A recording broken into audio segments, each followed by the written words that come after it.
you talk about being consistent.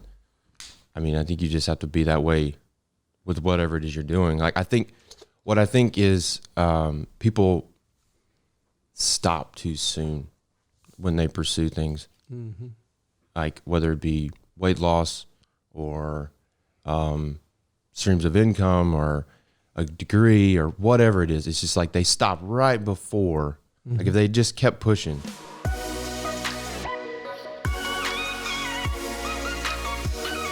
All right, so Garrett Gray, welcome to whatever this is.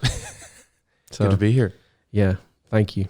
Thank you for taking some time and be willing to share some of the knowledge. Hey man, it's the least I could do. I mean, you know, give me a job for being 15 years in half this my thing. life. Yeah.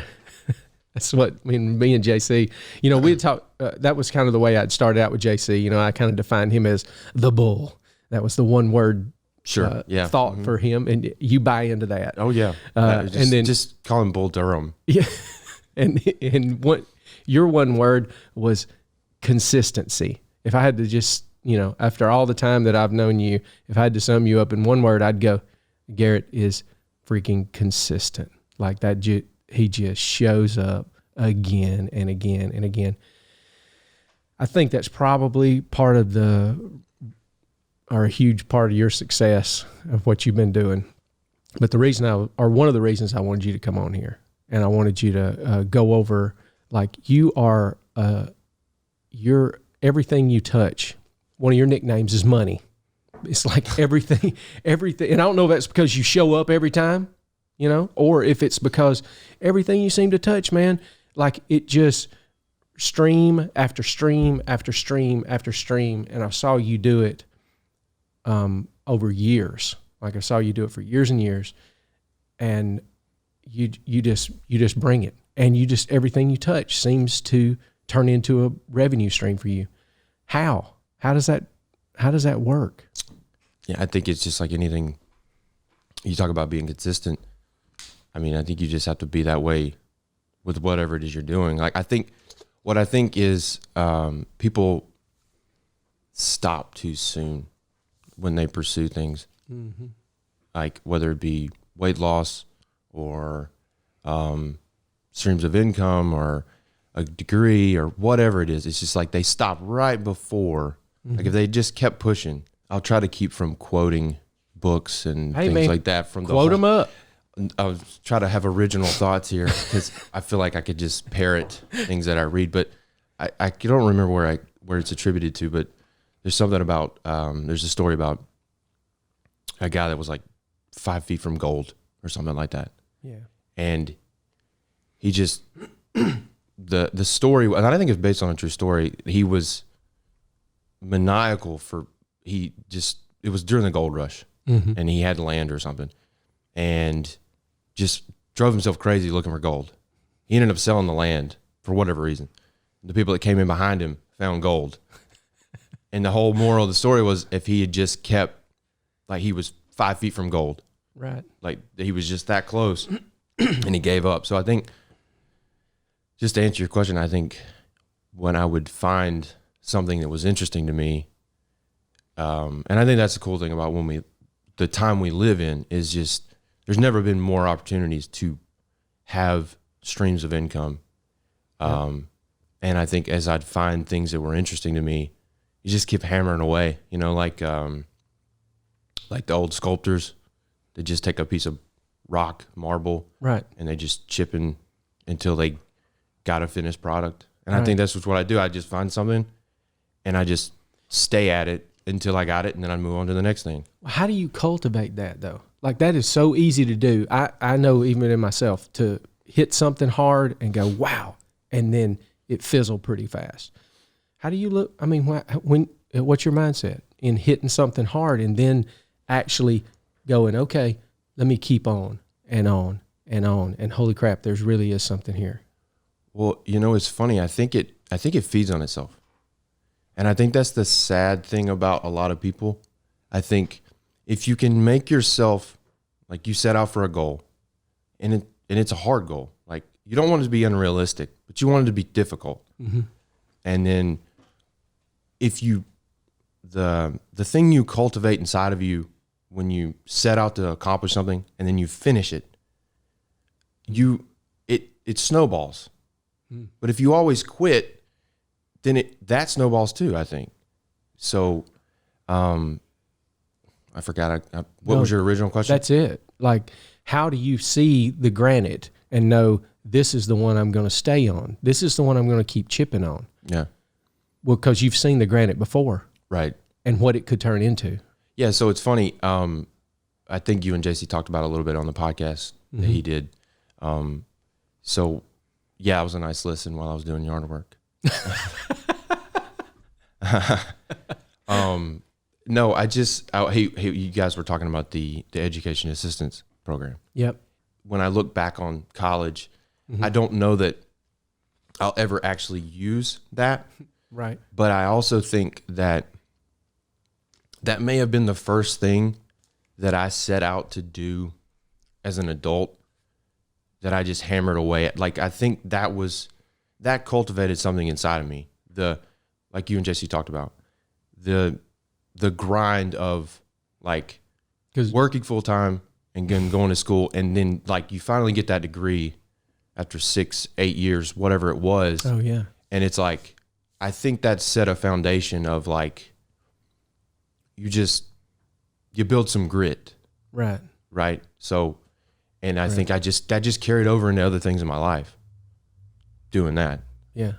Well, and another thing, if it's funny, is I remember, and this is money related, but I think something that I thought was interesting was the first time I saw like a compounding interest chart. Oh yeah. That blew me away. Right. That blew me away because. Where'd you see it? Was it a house, or was it was it when you were looking at houses? Or no, I think it was in a book probably, and it just had a chart. Like it was an investing book or something, and it showed, what would happen if you set aside this amount of money and it grew at this amount of percentage, and then it hits like a critical mass and it just takes off, and you're like, wait a minute, you're telling me if I start saving $100 a month at age 20, whatever it would be at age 50, it just blew my mind. So right. Outside of money, I think that applies to a lot of things. Yeah. Like, I think you start to compound your wins in life, right, in all aspects. And that's solid. Mm-hmm. That's really solid. And you wrote, man, when you flooded that document that I sent you with all that stuff, I was like, man, that is almost a book, dude. Yeah, no, I just that was really cool. Out, yeah. And maybe we can just even attach all that stuff in a PDF and attach it to this video, put a link in there on it. But, you said something there at the end about people underestimate, or they overestimate what they can do in a year, and then they underestimate what they can do in 5 or 10. 5 or 10. Yeah, 10. Yeah. 10. Mm-hmm. So that's that whole compounding interest thing. Mm-hmm. That little bit along, yep, and then it compounding. And then Warren Buffett's got some really good stuff on that too, because he believes in that. Yeah. Up to what, $100 billion worth, or pretty close to it. Mm-hmm. Yeah. So and I don't want this to just be about the income streams, but I mean, that's the things that are easy to measure. Like buying Bitcoin when it was $5,000. And I could still kick myself for not going along with that. Yeah. And then being great, having a super successful Amazon, you do robotic trading, like you're just into everything. You're this whole in-market data, the AI marketing thing. And then you were doing all these different things, and you were working here at Signmaster up in what? January. A month? Yeah. February 2 months 1st was my first day not here. Up to 2 months ago, you were doing all of that at the same time and had a job here. Yeah, well, that's because I had a cool job, or I had a cool boss. Yeah, right. Appreciate that plug. Yep. But it's just it was just that kind of stuff is amazing. But it's all I think it's all wins, like what you're talking about, man. How does that apply everywhere? Like, I know you're not only interested in just making money, dude. You are you try to do the what you call the 4 pillars. Yep. And I stole that one from Ty Lopez. Yeah. Well, when I read that, I was like, man, I had forgotten all about Ty. Yep. Health, wealth, love, and happiness. That, I mean, I challenge anyone to find an aspect of life that doesn't fit in those. You know, like it just good. I mean, I'd love to hear it. Right. I just think it's an easy way to just kind of, it's a self check-in, you know, like, all right, you go through those pillars and you're like, okay, what am I doing for my health? Like, how am I doing there? Yeah. And then you just work your way through the list. Health, wealth. All right, you know, am I sticking to my budget? Or, I mean, and I think the wealth one, that's individual. Like, you have to figure out what works for you, you know? I just think, where people fall off is they don't have a plan. It's like, I don't care what you spend your money on. Just know where the money's going and why. Mm-hmm. Like, because I'm cool with you having toys. I mean, I'm, you know, Right. I like cool cars as much as the next guy. But it's like, you know, do you have a plan, or are you just flying by the seat of your pants? Because, I mean, I see, you know, we all see the statistics about, you know, whatever percentage of the country, you know, if they had an emergency happen, they couldn't cover $500, right? Oh, like right. they don't have that in savings. And that Yeah, blows right. my mind. Yeah. It's like, Yeah. I mean, come on, that's basic, man. I mean, we all know you're going to have car breakdown, you know, if you Be don't an rent accident. you don't rent a house, then it's on you when, you know, there's a roof leak or Yeah. whatever. I mean, just name the laundry list of things that can happen in your house. Yeah. Right. So, yeah. So, I mean, just like health, wealth, love. I mean, what are your relationships like? You know, whether you're married or your family. And even if you don't have a good family structure, like you're not blessed to have that, I mean, you still need, we're social creatures. I mean, if the last year hasn't taught us anything, like that's the sad thing about, you know, the mental health. And I don't think we'll know for years the impact that had. Agreed. But Yeah. It's going to have some big fallout. so, I mean, it just, your relationships, like, are you being, what's the verse about, a man that hath friends must show himself friendly, or, you know, that Oh one. yeah. Yeah. Like, That's the Yeah. crux of it. And then I don't remember what I wrote.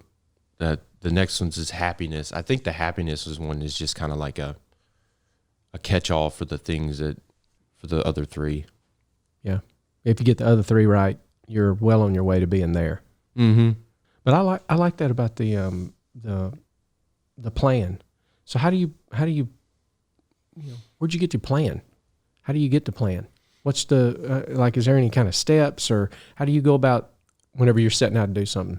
How do you do? What's the plan like? I've always been one to try to extract, like, from other people's knowledge and experience. So, I mean, you know, I consider you a friend and a mentor for years. So, I mean, I just ask you questions about everything. And I do that with my dad, stepdad, uncle, you know, anybody that I consider to be close and I respect. And then outside of the people that I can actually reach out and touch, I've always been, that's why I'm drawn to books, is because if I want to know, you know, what I should do with my money, then grab a book from somebody that's made millions of dollars and see what they're doing. Yeah. Copy it, you know. Health, same thing. And on down the line, like relationships, psychology, all that kind of stuff. So I think as far as if I see something I want to try to accomplish, I think the first thing I'm going to do is I'm going to seek out someone that's ahead of me. And I think that's where I probably start the plan. And I think I just dissect it. Like I go out and find people that have done it already, Right. and dissect what they did, and then see how make it unique to whatever the situation is for me. So yeah, I think that's probably where the plan starts. And then, Well, that's fantastic, because finding a place to start is huge. yeah, that's half the battle probably. I want to be, what's my father-in-law say? You want to be a millionaire? The first thing you do is you get $1 million. That's his whole thing about being a millionaire.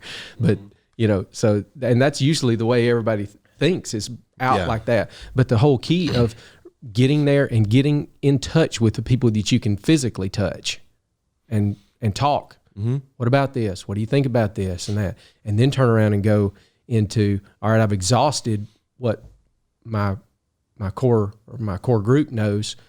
Now then I can grab up them books, man. Yeah. And I mean, you've turned me on to several books. I read Tim Ferriss's 4-Day Work Week long time ago. Yeah. Long time ago. But that was back when we were working on the house. Yeah, man. Yeah. And I'd forgotten, like, I'm pretty much kind of putting that up. I didn't follow Ferriss much or anything like that. He wasn't in my core group that I was listening to and whatnot. And then you came in and you gave me, Tools of Titans. Tools of Titans. Mm-hmm. Blew me away. So that whole mentorship, we developed more of a friendship over the years, because you do stuff on your body where you experiment and you are taking it to the next level in different things, because you're such an avid reader on that. It's just, it's amazing. That book was the one that prompted me to start the therapeutic fasting. Really? Yeah. It was. And see, I got that from you. Yeah. So there's a chapter in that book, or it's not really broke down in chapters. You know how it is. It's structured based off of the interviews from his podcast. Fantastic book. He's got Dom, and I'm probably going to butcher his last name, but it's Agostino or something like that. Yeah. But he's a legit scientist, studies cancer cells. Yep. And his portion of that book, he talks about that there's some strong evidence about if there's precancerous cells in your body, that if you go on a 72-hour or more fast, then your body can rid any precancerous cell. It's not going to get rid of cancer. If you have cancer in there, then, but if there's precancerous cells, then it's, so that was enough for me. Cause I mean, the mental challenge of going, you've done fast. Oh yeah. So going for 3 days, 5 days, just water, you got to have a pretty strong why I'm doing this. So I just thought that, okay, the first time I did it, I said, okay, the possibility to get rid of precancerous cells, that's enough for me to try this. Yeah. And then I just made it a habit. So I've done every year, first of the year. It works out really well because I have a big family, and we have Thanksgiving, and then we have December, which is Christmas. So a lot of food. Yeah. And so it's just like a natural reset, and kind of centers me, gets me back to, okay, I had my fun, overate a little bit, let's get back on it. And then, so I think I've done that 4 or 5 times now. Yeah, and it's not for everyone, but I think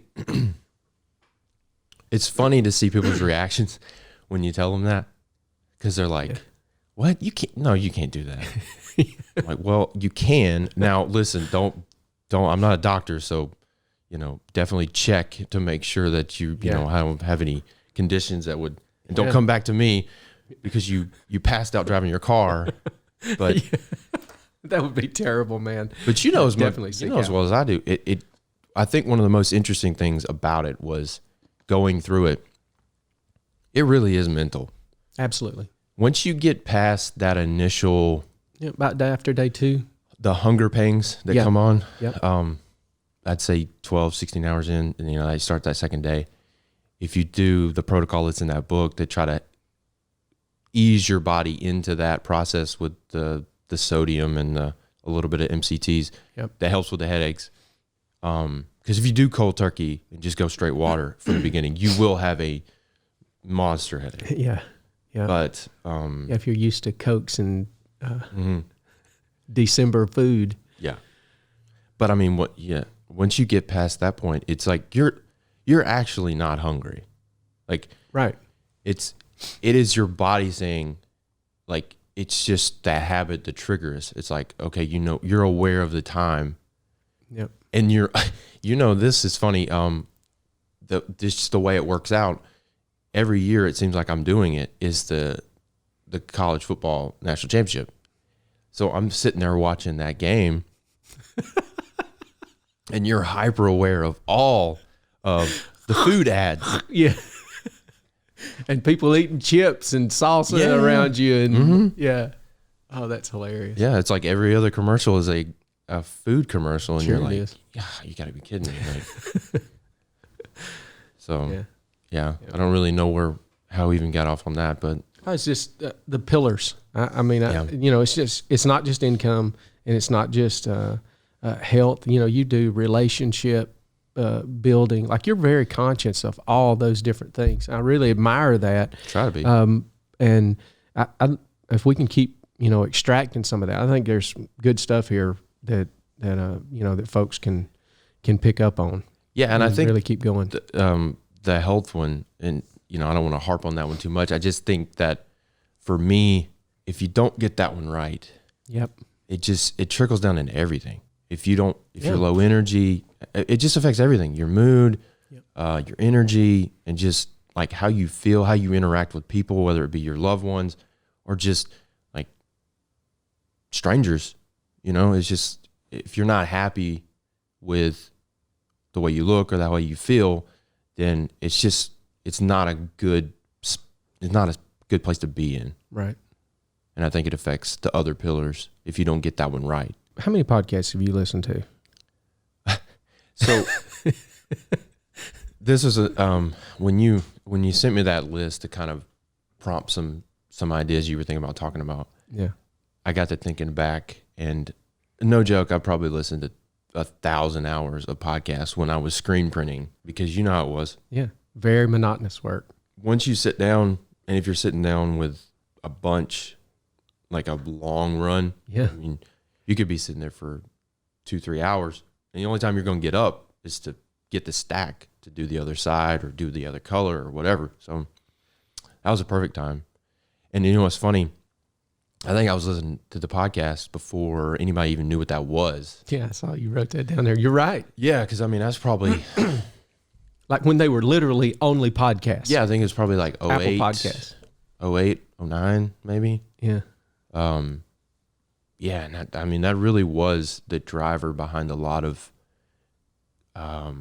stuff I learned, because I was listening to fitness related podcasts, and yep. That's where Tim Ferriss's podcast was back then. Mm-hmm. James Altucher started his podcast then. Ty Lopez had one for a bit.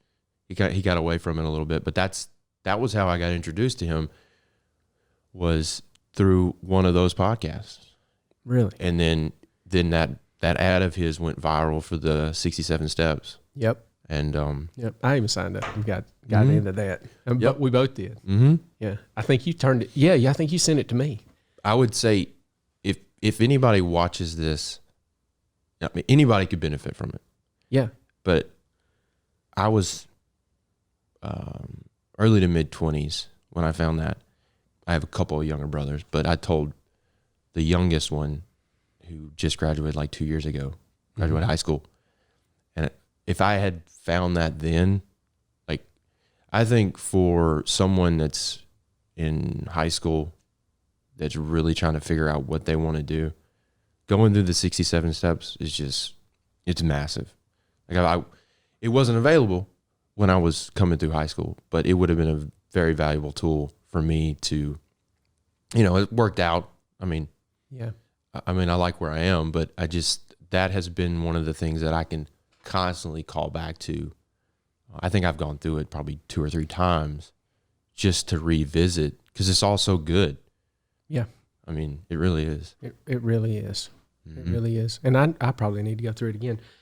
That's something I find that I don't do that you do that would probably be a good idea for me, is to revisit. I'm looking at the next thing. But you also are, when you started spitting out some of these things that you wrote back, I was like, man, I remember some of that. I remember some of that. And I forgot it. I had completely forgotten about Ty because he's not in my social feeds anywhere or anything. And then I was like, man, that is solid. And I wish I did that. And that's part of that consistency thing that you just are. Well, yeah, I think, and I'm like you too, though. I have to balance the,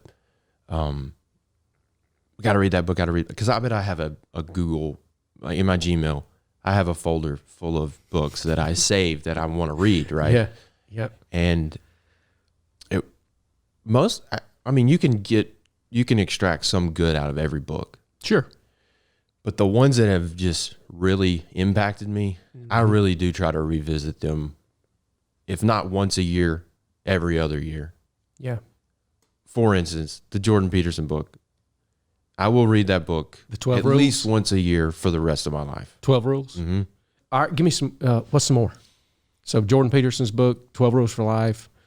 Well, I would say 3 books that I try to start my day with. Oh, okay. So as far as like revisiting, Yeah. so there's like a 3-pronged approach that I like on a perfect morning. Like if I get up as early as I want to, and then start the day I plan to, it looks like I read the Daily Stoic, so the excerpt for that day. Okay. There's a book called Calendar of Wisdom. This is a collection that Leo Tolstoy put together. And this is just a collection of all manner of, like, it's got Bible verses, it's got philosophers, and it's broken down in a way where it's a quick read. So the Daily Stoic and that one, you can read the daily, like it's Calendar of Wisdom is the name of the book. So every day of the month, Yeah. it's just broken down that way. And then I like to read the Proverbs for the day. So if you read, and I can usually read those 3 20, 30 minutes easy. Right. But I think it's just the repetitive accumulation of revisiting those. Like it starts my day off really well, like on a good foot. Yeah. Because it's a well-rounded thing. Like, Yeah. because I like the practice of reading the daily Proverbs. It's always been good to me. And then I just added the other 2 to it. Where'd you pick up reading the Daily Proverb? Where'd you learn that? Do you remember? I don't remember. I really don't remember. I do remember thinking it was cool that There's 31 Proverbs. yeah, it just worked out perfectly. So Right. I like that aspect of it. And then the Daily Stoic, that's Ryan Holiday. Ryan Holiday. Mm-hmm. Yeah, he's selling. And then you said the Calendar of Wisdom was who? Leo Tolstoy. Leo Tolstoy. Yeah. Okay. Yeah, that's cool. I've heard of Ryan Holiday, but never of the Tolstoy guy. I'm blanking, but Tolstoy wrote a very famous book. It's just escaping me right now. The Calendar of Wisdom is the first part of that book explains the origin and the history of that. Right. And I want to say that didn't actually get published until he was deceased. Like they found a collection. Like Gotcha. he was. Well, I may not be right about that. Anyway, the idea was back to what we were talking about earlier. He wanted something he could revisit, so he sought out the wisdom of the world, basically. Right. And it didn't matter what it was from, what religion, what philosophy. If it was something he felt valuable that he would want to revisit, that's why it's titled Calendar of Wisdom. And he just chocked full of wisdom that he could revisit. Yeah. Yeah, we definitely want to look at that. All right, so that's your morning. Yep. So that's your perfect morning. Describe your perfect morning. Like where you start out. I like to be up by 4:45. Now this is a weekday, obviously. I mean, I would love to get that way on weekends, Yeah. I'm hit and miss on that one. Hey, it is what it is. And so what I'll typically do is, get up, brush my teeth, all that good stuff, put my contacts in, Right. take pre-workout, which usually takes about, 30 minutes to get in your system. And that's usually a perfect, like I'm drinking some water and I'm reading through those things we just discussed while I'm waiting for the pre-workout to kind of kick in. And then I really like to try to be at the gym around 6, 5:45, 6. Yeah. And then, I'm there for hour 10, and then get home and start the day. When did you start working out? So I played sports all through, junior and high school. And so that was always a part of it. But I think I didn't get into really hardcore, just nerding out on it, studying all the different things you could do until after I graduated. And honestly, I thought about this. I think me getting into weightlifting was because for years and years, I had a competitive outlet in sports. Right. And, growing up, my brother, my nearest brother is 14. We're 14 months apart. Right. So, I mean, we're always playing some sort of sport, or we're, riding bike ramps and things like that. Like, it's just competitive, like brothers are. Right. So when I graduated high school, and I'm kind of really just it was an odd thing to not have, summer training for football season. That was when it really hit me. August rolled around and I wasn't out there, and I missed being out there, in 100-degree, 100% humidity with, full pads on and everything. It was like, oh, wow. Yeah. I just missed that. So it turned into, okay, now I'm just basically, I'm going to compete against myself. So it was just like, all right, I'm going to be better than I was yesterday. And like we were talking about earlier, it just compounded. Because I can remember in the early days, I didn't have a lot of money to, throw at a gym membership. And my schedule was kind of all over the place with school and work and things like that. So I did a lot of just basic P90X, did a lot of pull-ups in that. But it was a good foundation that as time went on, I would, collect, go to yard sales and Craigslist and things like that and get gym equipment. And it just set that foundation. And then when I finally moved out and got married, we had a bonus room that turned into like my home gym that with all the stuff I had collected from yard sales and Craigslist for the last, however long it had been since I graduated high school. Right. And then I actually joined the Club 4 over there in the old Kmart building.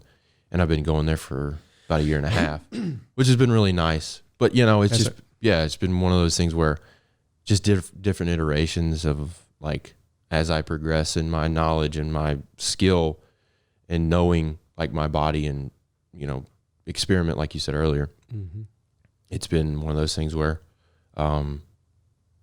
it's a habit now and it feels weird if I get away from it. Yeah. And that's foundational. Like you said earlier about health. If you don't get the health right, you don't get the other. And I know that working out and being disciplined in showing up at the gym is a big deal. But I also know that what you put in your body, the discipline of what you're actually eating, is a bigger deal than even the working out itself. And I know you're hyper focused on that stuff because I've learned from you different, macro breakdowns and different things like that. Where did that all come into play? Like, you didn't just wake up one day and know that. Well, And did it go workout and then I'm trying to get better and this is how I'm going to get better? And how'd that work? Yeah, it was a natural progression. And I think it's funny when you find an exercise regimen, whatever it is you're doing, you're into, just find something you're going to stick to. Like, traditional bodybuilding may not be your thing, but, maybe doing cycling, and just find something that it interests you that you're going to stick to. Like, that's the main thing. That is exercise. That is exercise related. So I think it feeds off of because I'll put it to you this way. If you're going to put in the time to go to the gym and really work at it, then it's only natural to me that you're trying to reach a goal, right? So that's only part of the goal. So if you go to the gym and then you come home and you eat a bunch of junk, right, then you're fighting a losing battle. Yeah. And I was just thinking about I'm a sweets guy, so yeah, a box of donuts in the break room, man. No doubt. That's tough. I mean, it's a balance. I wish more people would take 3 to 6 months to really learn, because this is sad. I was actually thinking about I wish that there was a better education around the macronutrient distribution, carbs, fats, protein. Like everywhere, or just like for kids coming up? Or? Yeah, I mean, for sure, that would be a good place to start, because no one knows anything about that. I knew I didn't. Yeah, so I mean, I think the average person gets caught up in calories, right, which is the accumulation of all those three: protein, carbs, fats. Right. But once you learn that, if you eat more protein, you're more satiated, so you're less likely to overeat on the empty calories, the chips and the sodas and stuff like that. Yep. It's just, if people took the time to learn what, like, it sounds crazy. Like, people are like, you weigh your food? I'm like, yeah, I mean, I do, but if you do that for 3 months, you get pretty good at guesstimating what's on your plate. So you don't have to put it on a scale anymore. No, I don't have to. No. But you can occasionally. Yeah. Well, and the Carbon Diet app has been a really good tool for me to use. It's called a what? Carbon Diet. Carbon Diet. Mm-hmm. And back to podcast. That was one of the first podcasts I listened to, was Dr. Lane Norton, who is he's a natural bodybuilder and power lifter, but he's got a PhD in protein metabolism. Okay. So that's somebody you want to listen to right, if you are into fitness. Right. And he and his team built that app. So and this is based around those macros. Exactly. So you go in there and you set a goal.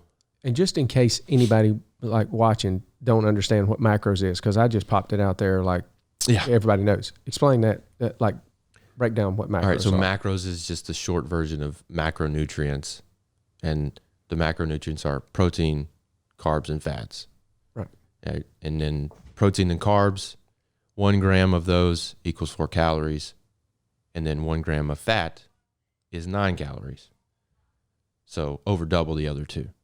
Right. And then if you want to get super granular, I think alcohols are like 9 as well, or more. Mm-hmm. But yeah, I mean, it's just... so the whole idea of that is distribution of those 3 macronutrients is the whole idea behind eating. Yeah, it's not just calories, because, okay, let's just say you could maintain your weight on 2,000 calories. All right. Yeah. Well, you wouldn't want to eat 90% of those calories from carbs. Right.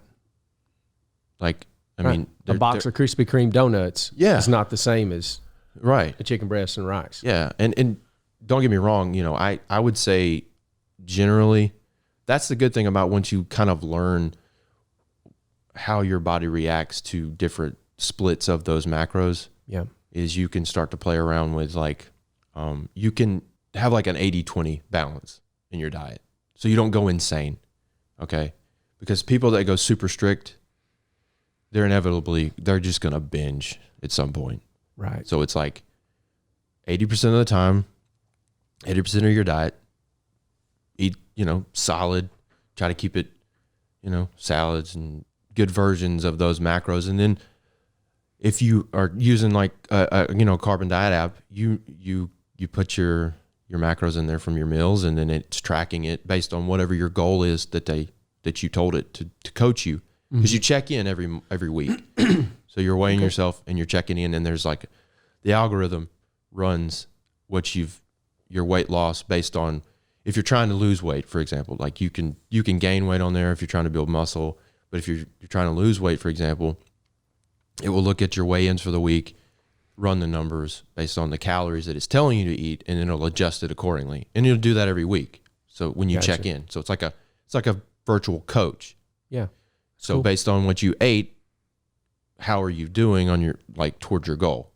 So, I mean, a good example of this is, like, this weekend is Easter, and I'll be getting together with family. And so I'll know, okay, there's going to be a lot of good food around. So Right.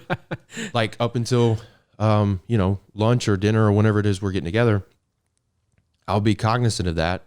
And maybe I'll only have protein most of the day up until that. Because you're going to pile on some carbs. Yeah. So it's just, it's second nature to me. But if you have that conversation with the average person, they're like, I don't, a lot of people don't get that. And I'm like, I understand. I realize I've been doing it for a long time. But I think once you learn to live that way, and you, like, cause you only have to do it for a little bit, and then you understand your body, and you understand. Yeah. How long does it take for you to understand your body, and what are you looking for? Are you looking for decreased inflammation, weight loss? You're getting down to like ideal body weight. What are the things that everybody's looking for? And I'm sorry that we got kind of sidetracked on this, but this is huge. Like the health part, just like you said, is huge. It's hard to build wealth if you're sick. Yeah. It's hard to build love if you're just sick. Yeah. Cause I mean, how many billionaires can you probably point to, and they just look terrible? Right. They've sacrificed their health in the pursuit of just collecting as much money as they can. And now they can't even enjoy their wealth because they have neglected their health for the last 30 years. Yeah. Yeah. And I love how you wrote that on there about that. I'd rather have make $60,000 a year working 30 hours a week, and I take 2 months off to go enjoy the world and do the thing, than $600,000 a year that's a ball and chain that is just rotting me from the outside or having me in a cage. Yeah. That's excellent perspective. Excellent perspective on that. All right. I'm going to shift gears on you. Okay. I noticed you said something about AI, the algorithm in the Carbon Diet app. It's a good lead in to this whole in-market data thing that you're heavily involved in. Kind of give me some overview on how that works and what's going on there. The web is huge. Yep. And it's here to stay, and it is the place to play. So what you're doing puts businesses on top in that game. Yeah. So I'm not a data scientist. I'll just throw that disclaimer out there now. Right. Okay. But I got very interested into marketing and sales over the last 5-6 years, and even did some of that stuff with SignMaster. Right. And how I came to be with the company that I'm with now is just, I had aspirations to have like a marketing agency. That was kind of the in vogue thing that took off. And that was another thing at Ty Lopez, because he has courses. And I went through one of his courses about how to start a social media marketing agency, and was able to kind of test those skills a little bit at SignMaster, doing Google AdWords and things like that we did here. Yeah. And I caught an ad one day that was talking about, what if you could market to people that you knew were already actively researching, actively pursuing what it is that you sell, or your client sells if you're a marketing agency. So I was like, okay, I'm going to check this out. Well, that was 2018. Fast forward to now. I guess I'll backtrack. The agency never really got off the ground. I thought I was going to try to run marketing. Your agency. Yeah. The thing. Gotcha. Yeah. Yeah. And because the idea was I was going to use this technology for myself and my clients. Right. And it was frustrating at the time to never really get that going. But it worked out in the end because now I've had an opportunity to work with that company directly. And the technology's progressed. And basically what it enables us to do is, one of the hardest things about sales and marketing is finding people that are interested in what it is that you're selling. Right. That's huge. So if you're a salesperson and you're having to dial or email or whatever, engage with 25, 50, 75 plus people before you find anyone that's even interested in what you sell. You didn't sell them. You just got them to agree to a conversation around it because they're interested, right? Mm-hmm. Well, imagine delivering to a sales team. Oh no, we already know these people are interested because we know what they've been searching on the internet. And oh, by the way, if you have good website traffic, we can tell you the people that land on your website and what pages they were on. So that's what we're doing. And it's been very interesting. I've learned a lot over the last couple months, specifically because I get to talk to a bunch of different businesses, which is fun. But it translates to all kinds of businesses because basically you just got to answer two questions. Okay. Number one, do you have website visitors? Because if you do, we can resolve the identity of, 30 to 50% of those people that visit your website, just if they land on your website. Like legit resolving identity. Like, Yep. Tommy Trucks was on your website. Yep. And here's his contact information. Right. And you can want to run an ad to him, if you want to call him, you want to email him. Right. You want to run direct mail. Right. In a lot of instances. Yeah. That's powerful. Yeah. Super powerful. Sure. That's like having a salesman, because the web gives you a lot of anonymity in a way to where if you were a buyer, you walk on a car lot, the salesman knows you're there. And he comes out there and addresses you. Yep. How you doing? And everything, to make that sale. And if you're hot, then you can buy. A lot of times you don't know that. Right. Like you don't know that those people even entered your car lot, basically, or your business lot. Yeah. That's fascinating. Yeah. So me. That's one aspect of it. And then we're able to, a large part of what I'm doing now is, once people decide that they want to try the solution out, is I work with them to build out keywords based on what it is that they sell. And I've worked with all kinds of businesses over the last 2 months, private equity, manufacturing, marketing agencies. Essentially, if there are people going to the internet, putting in keywords that are going to indicate that they're actively researching, actively pursuing a purchase of what it is you sell, whether it's a product or a service, right? We can resolve identity on those people and get them to you. Yeah. And then you can get some really good results that way. Yeah. It's one of the founders likes to say, we're good, but not God. Right. So, right.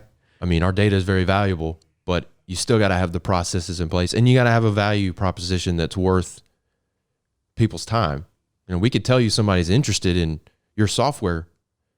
If that's another company I've, worked with recently is they do software development. Well, if your service is garbage, there's not much we can do to help you with that. We can tell you who's interested, but we can't help you sell it. Yeah. That's pretty cool. That was a neat something. I really, I'm super interested in that just because of what it is. the whole deal with how you were telling me about what'd you call it? Is it a matrix or a data grid? Identity graph. Identity graph. Mm-hmm. Yeah. The way that whole thing works is just I don't know. It's just over the top. And I'm glad that there's somebody out there that's actually just doing it and providing it as a service instead of having everybody try to invent their own deal. Oh, right. Yeah. So always like to end out with just a handful of questions. Success leaves clues, and the habits and routines, which I know you've picked up tons of different, pieces and chunks. I've learned stuff from you over time that I've incorporated, but I think we've already said most of this or went over a lot of these, but what's your morning routine like? We already went over most of that. So it's those 3 books. 4:45 is your rise time and reading. So I prefer to hit the gym on an empty stomach other than pre-workout. And the reason for that is it's just I find the muscle response is better because you just don't want your body having to deal with digestion.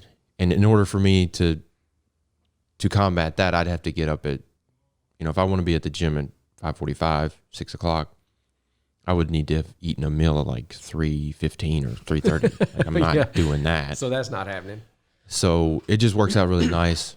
And then I just have the post-workout shake when I get home.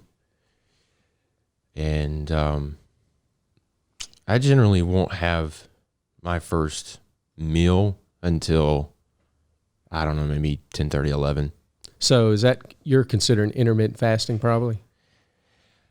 Yeah, I mean, I guess technically it's not something I did do that for a year or so. And it just goes back to the experimenting, right?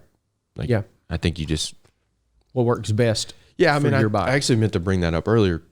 I think you should experiment with everything, every aspect of your life. We talked a lot about health, and I think that's an easy one to think about, like experimenting. But I mean, I'm trying to think of an example where you just experiment with just different aspects of your day and like your interactions with people and maybe your routines. Like find out what fits for you. Mm-hmm. I really think a lot of people's stagnation in life comes from they just don't they drift through life. Yeah. Just kind of floating, and there's no real just reactive to everything that goes on. Yeah. That's that's pretty tough. And without this like anchors in certain places, you can't get above all of that. Like I think it's probably a problem that you can't experiment on something that you're not observing. Yes. Like you have to set a baseline. You have to even know where you are. And that mindset, that's a tough mindset to get into. Well, and I think I'm maybe I try to be empathetic to people because I think in some ways I am kind of wired in a way that's advantageous to this sort of thing, tracking things. Right. That's just the way my mind works. I'm very analytical. So it just comes naturally to me to track workouts and track my food and, track investments and things like that. But I know that's not everybody's MO. So I started, because of you, recording weight 2 times a day, how I feel during the day. Like I record a lot of different stuff, and what time I wake up, what my sleep quality was like all kind of stuff. When I saw your, is it a spreadsheet, Google spreadsheet, where you showed me some data from back in 16 the longest time or something I would just like that. do my weigh-ins in the morning when I'd get up in the morning. That I didn't mention that. That's the first thing I do is weigh myself. Right. And it's... Now, why do you do that? What's your, do you play, are you like, I'm up a pound, I'm down a pound? What's your thought process? I don't get too invested in the day-to-day fluctuations because, I mean... Yeah, your body can hold water if you didn't this is counterintuitive, but if you didn't drink enough water, your body will actually hold water, and if you had a lot of sodium. There's just a bunch of different things that come into play. So I don't get into the day-to-day fluctuations. It's more about the weekly average. And that's kind of how that diet app works. It's going to look at where you started. So my check-in day, you can fix your check-in day on to be whatever it is. I do Sunday. So every Sunday, I'm checking in with the app, the coach, and it's running the numbers. Where I used to, before the app, I would just put those numbers in, and it was interesting to go back and see the progress. Because, I mean, when I graduated high school, man, I think I was, I don't know, maybe 170, 172. Mm-hmm. I think that's another thing that's cool about tracking that I think people underestimate. They get caught up in the, I don't want to fool with that. But it's really cool to look back on whether it's you're doing a journal of like your day, or you're tracking your weight, or you're tracking like your lifts, like where you've gotten stronger. If you have something you can call back to, it can be very powerful, especially if you're feeling kind of, you're feeling down, like you're in a funk. You feel like you're not progressing. If you go out and you go back and pull up some of your old stuff, and you're like, oh man, I'm way better than I was this time last year. Right.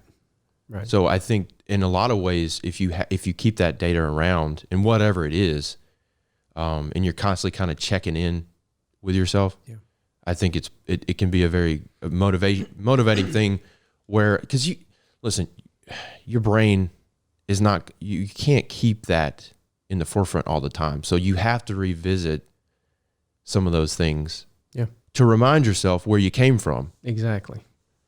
Yeah. I flipped on the book the other day and saw from a couple of years ago about whenever I had started doing that. It was like, wow, it's pretty cool. Yeah. So, I mean, it's neat to see where you're coming from, where you've been, all the ups and downs, and all that stuff. Yeah. And I think I don't know why I thought of this, but I think it's one of the cool things about reading any book. If you revisit a book, you're a different person than the last time you read it. Specifically the Bible. Yeah. You can read the Bible and it'll be a verse you read 100 times, and it'll hit you completely different based on what's going on in your life, what life experiences have happened since the last time you read that. Right. I think it's Marcus Aurelius that has that quote about man never steps into the same river or something. And the point, I'm butchering that quote, but the point is, a man never steps in the same river because he's not the same man. He never steps in the same river twice. So he's not the same man as the last time he stepped in the river, and neither is the river. Right. So it's pretty good. Yeah, it's just kind of like context on life. Right. Yeah. Right. So your workouts, well, we kind of we went over most of that. You're definitely a strength training guy. Mm-hmm. You lift weights, strength train. Yeah, and I think there's a lot of benefit. I would encourage people to not be scared of that, because I think, fun fact, the only thing that's been found to actually reverse aging is strength training. Okay. So you might want to note that. Yeah. So I won't get into it, but Google telomeres. Yeah. Which is a strong indicator of your aging. Yeah. And it can actually slow down the degradation of those telomeres if you strength train regularly. And you think about it, if there's nothing, the saying use it or lose it has never been more accurate when it comes to your body. Yeah. So even if it's just you strength train once or twice a week, keeping your flexibility, keeping those muscles and those tendons healthy is going to pay dividends down the road, because, I mean, once you hit a certain age, I mean, you're just going to have those things happen where it's all about prevention in a lot of ways. Like, I mean, what are some of the common things that, as you get older, you start having knee replacements and hip replacements and things like that. It's like, well, some of that's unavoidable, stuff happens. But I think a lot of people, if they had just kept those areas strengthened, absolutely, they could avoid a lot of that, and back pain and stuff like that. Well, the destruction of inflammation, we're just like, I'm just scratching the surface on some of that stuff. That is unbelievable. That carbs cause poor diet, the inflammation, the chronic inflammation. And I think we're seeing it in our in society right now. And it's devastating. I can, that's something that's I've found in myself. It's very interesting is if I've really been on point with my diet for going on weeks. Yeah. And I have a long like leg day session, I'll feel great. But if I try to do a leg day session after like a binge weekend, you can tell the difference in the inflammation and the stiffness of when you're going through the movement pattern. It's just completely different. Really? Yeah. That's it. That's interesting. Yeah. That's anecdotal for me, but I really think that has something to do with it. The inflammation in America it's wrecking our healthcare system. It's wrecking people's lives. My sister's got the idiopathic thing that they don't know what it is. What's it called? Fibromyalgia. Right. Yep. My mom has that too. It's just debilitating. Like, and there is no cure. We have no idea what it is. They can put you on meds but that's a terrible road to be on. Yeah, of course they can. Yeah. So, but yeah, we'll be here another hour if we get on that. Pharmaceuticals. Yeah. And my wife is the dealer of one. So and that kind of gets on. What do you eat? How do you eat? Diet wise, use the app. You mostly do macro stuff. You get over into keto every now and then. High fats. What's your? I haven't fooled around with keto in a little bit. I did once again. This is one of those experimenting things. So me and Catherine did keto this is probably 3 years ago. We did for about 6 months. And it was okay. But once again, I think it's one of those things where the most important thing, whether it be your diet or your exercise routine, is find something you're going to stick to. Because I mean, keto's tough. And I think I just couldn't see myself. I think so. I remember reading this somewhere from a like a fitness coach or something, and she said when she told her clients basically, whatever the diet is that you're doing right now, if you can't see yourself doing that 6 months from now, just stop it. And there's some wisdom to that because it's like that's why the term yo-yo dieting came around. Yeah, it's because people spend the bulk of their life, if not their whole life, jumping from the fad diet to fad diet. And they never learn what their body really responds to. This just goes back to the whole macro things. It's like learn what those macros mean and why you should be eating the different percentages of those. Right. But I mean, I basically eat off of numbers. So for the most part, if I can make a toaster strudel fit into my macros for the day, I'll do it. Okay.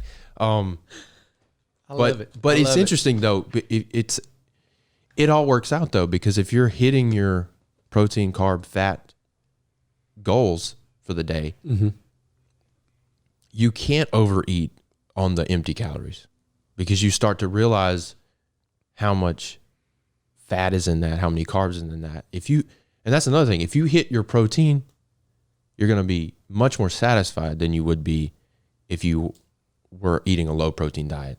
Right. Sleep. How much? When? I'm typically a 6.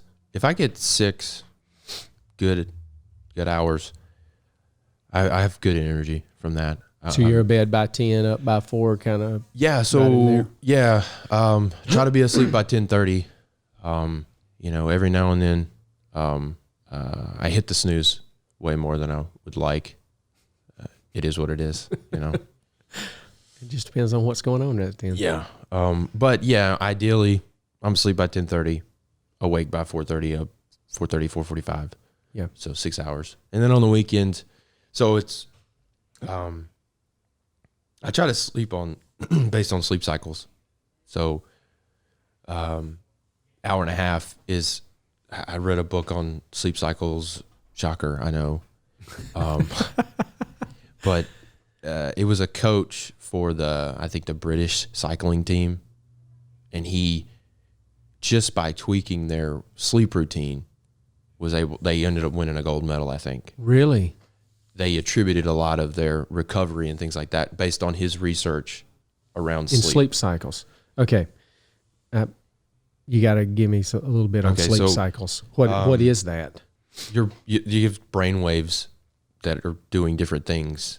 And I don't remember all the different scientific terms, but basically you're going in and out of deep sleep. So you sleep 10 hours for whatever reason. You just wore out, right? Right.